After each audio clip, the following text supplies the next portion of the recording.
Well, there's a lot of AEW stuff, so we should probably get that out of the way. There was a big Dynamite. What there was? I must have watched the wrong one. There was a big Dynamite because it was a long Dynamite. It was a long 2 hours. It was a very, very long 2 hours. But I guess before we get there, we have to talk about something, and I've seen a little bit of it, and they showed some of the clips of it on Wednesday night. But there was a video all this time after they first debuted, put out on the Death Riders, being interviewed by Renee Moxley, good of all people. By the Death Rider's wife. And it is clearly everyone's dream in here's our wrestling performance, our character performance, but let's get your take on it. Oh, well, I'm not even going to try to give you a take on. I couldn't sit through the thing. I have heard speeches on C-SPAN that were more gripping but I can set the stage for the people who haven't seen it. And then I have actually because we got deluged, right? With this, with people that, oh, well, look at this, talk about this. No, here's what I think about this. And there's one email that I thought was very representative of many of the comments. So what we're going to do is we're going to look at the fans' fucking reaction to this. So I don't know. I don't trust myself anymore. I thought it was me that I'm like, what the fuck is going on with these people? But now I find out it's not just me. It's thee and we. But what they showed on YouTube in its entirety was there is Renee Moxley good, and she's a very level-headed looking woman, but she says it's no secret. She's a normal looking person is what I'm saying. You don't think that, it's an odd couple relationship, but she says it's no secret that I'm married to Jon Moxley, or he's my husband or whatever. But when the red light comes on in the wrestling, he becomes a different person, not the person I know. And it sets the stage for apparently she was standing in their backyard in suburban Cincinnati somewhere, right? And the fact that he has a space in his home that looks like this would normally indicate that somebody would need to be on some kind of governmental, state, local, federal watch list, wouldn't they, Brian? Well, maybe he's into saving. Saving what? The money he's making, the millions and millions he's making. No, I'm not talking. He could have. He's not investing in property. He could have been on top of a mansion. We didn't see that, but I'm talking about the underneath part. Somebody needs to be investigating him. It depends on what he's saving down there. Maybe it needs to be one of those fucking John Wayne Gacy fucking. Oh, come on. Let's see what is in those jars of canned goods. Oh, it's pickled people's feet. No, she turns and she goes, and it's like the old-fashioned Dorothy, the storm's coming. Storm cellar doors underneath this house that she opens up and goes down these stairs into this dark area, and then opens the door, and it's like the Moxley dungeon. Only Stu Hart's dungeon was it was a basement with a kind of a drop ceiling with holes in it and plaster walls with holes in them. This is one of those. It looked like my Aunt Lola's fucking basement that scared the shit out of me when I was a kid, when they lived on 13th Street in Covington. This old 2-story fucking home from like the early 1900s that had been converted into an upstairs and downstairs apartment, but the fucking basement was like cobblestones with water dripping. It looked like a goddamn Vincent Price movie. So he's got this kind of apparatus set up in his home, allegedly. Now, we didn't see a lot of the training facility, but we saw they had a dark room that they were standing in, and then another room behind them where, for some reason, Marina Schaefer was doing fucking, I don't know, stretching with a Richard Simmons video, and they're trying to, they're shadow boxing back there like it's some kind of underground training facility. And there was a poster on the wall, but it was carefully lit that it looked as spooky as possible. But what the point is, each one of these guys, she talked to Claudio and talked to whoever she was talking to, would stand there and drone on I don't know what the fuck, while somebody else was shadowboxing or stretching in the background, and Moxley was pacing back and forth like a rat trying to find a corner in a silo.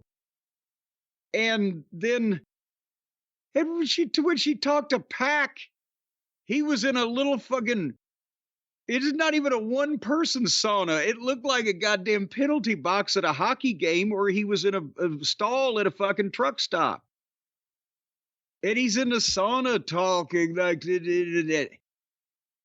and then Dick the Boozer himself, after the Boar Horsemen get finished, it just does the same thing he does on the promos on television, just longer. Am I in any way exaggerating when I've just described? No, this? It was a dark and dank 25-minute video or whatever it was. But I mean, unless you were in a medically induced coma and couldn't fucking move, would you sit there and listen to all 20 minutes of these fucking nitwits ramble on? Because it was just more of the same. But anyway, I said I wasn't going to review it because I didn't fucking understand it. But we got an email. Would you like to hear the email, Brian? Sure. You may have seen that. It may have come across your desk, but as CEO, you don't have time to get into the weeds. I get down here in the weeds with our fans, down in the poison ivy and the fucking manure where it belongs. And this is from Chris. I will not give his last name just to save him from the legal threats. But the subject of the email was Close Up with Mrs. the Boozer. Jim and Brian, I'm sure you guys have seen this or had 100 people send it to you, but my God, this whole Close Up with the Death Riders YouTube interview is a disaster. I laughed out loud when Renee finished her intro and the camera pans over so she can stroll into the death basement. Oh, the hard cut to Pac, framed like a weird little troll trapped in a death sauna. Yuta saying the quiet part out loud and admitting he feels like he's at a fantasy camp. Did you? At one point, old Wheeler said, "Yeah, I felt like I was in a fantasy camp." But more importantly, Chris continues, what the fuck is anyone talking about? Mox says the Death Riders are doing whatever it is they're doing because we're one bad decision away from setting this business back 20 years. That was a quote. What does that mean? What decision? Letting you get away with this shit for like 6 months now? It's certainly not moving the business forward. Another Jim. This is a quote from Dick the Boozer. I don't just say things because they sound good. That's all you do, man. No one else thinks it sounds good, but that's beside the point. What else would you call it when you say shit like Marina Shafir will cut her enemies open and spill their guts out?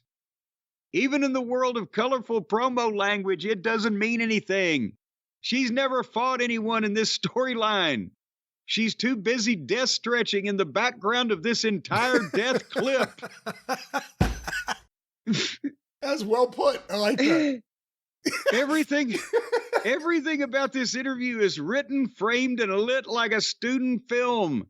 I could almost forgive it if it were a couple of guys trying to make the best of bad booking, but this is Moxley doing exactly what he wants.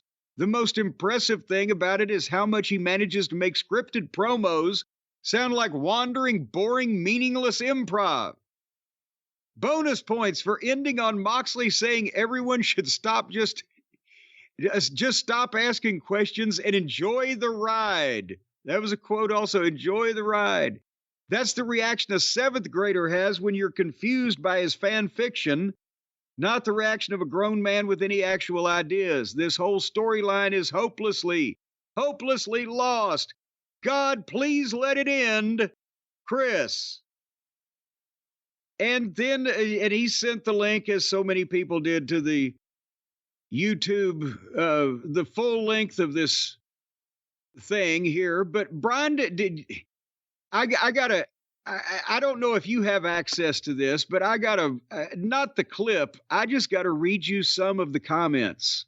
Some of the comments on the comments the from the people watching this video. Okay. Well,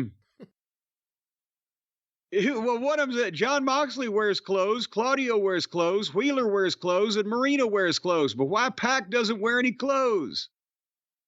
But yeah, it's people are basically Mox is Tyler Durden, and they're the Space Monkey cult.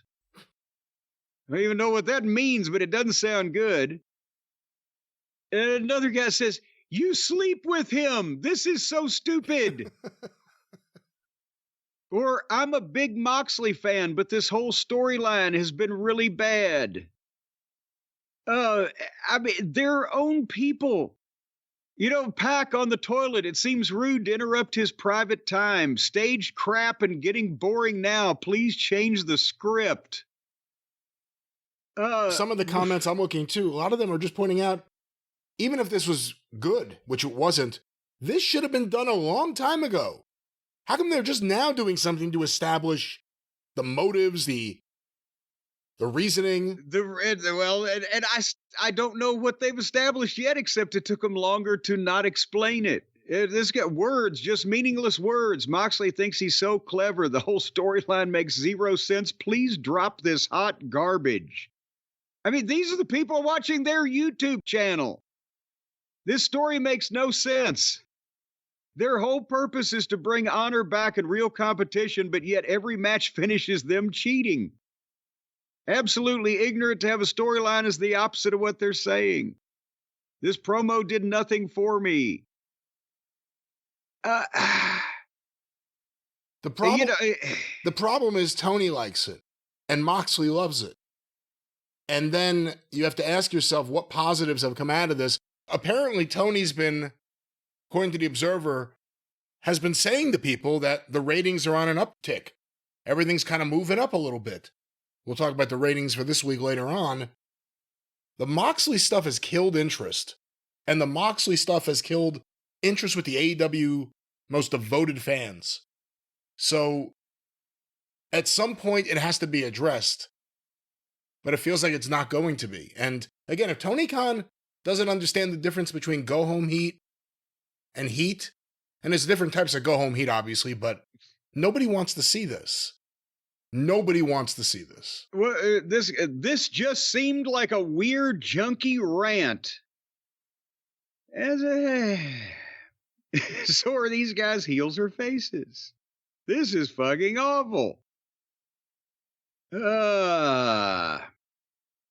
Anyway, if you want to check it out, ladies and gentlemen, he's in the death basement at his house. And I think, again, some county official ought to go by there and maybe take a metal detector and a shovel down there and see what's going on in Jon Moxley's basement. Oh, and he wanted to create 1,000 Jon Moxleys. Did you get that? Did you hear that line? I read that quote. I don't even think I got to that point, but yeah, what a nightmare that would be. You think Kenny Omega wanted to fire 80% of the roster before? Just wait. Trust in us and enjoy the damn ride. Well, we're the folks are going to have to trust in us today, Brian, instead of but that's the Mr. problem. Moxley. That's the problem. Jon Moxley, I think, has proven that he does not have good ideas. He does not have good execution of his ideas. They're all really masturbatory as opposed to anything that's going to increase interest or cause fans to want to see more of it. Dynamite this week, which we're about to get to, another great example of that. I mean, it wasn't even just their segment with the heels beating down the baby faces, or if they are baby faces, who knows what's going on, but the Death Rider stuff, you have heels that just walk in without the crowd reacting at all. The Moxley crew walks through the crowd, jumps the rail, does something, and then just stands in the crowd. Everyone else is standing there too. No one reacts to anything. It's the opposite of heat. But anyway, let's... And they've seen the WWE crew right now when they do the retro entrance where they've got like the 5 foot wide bicycle rack barriers, entryway to come to the ring, and the people are trying to reach and pat the baby faces, and they're trying to stick the signs in the heels' faces and go boo at them and all that stuff.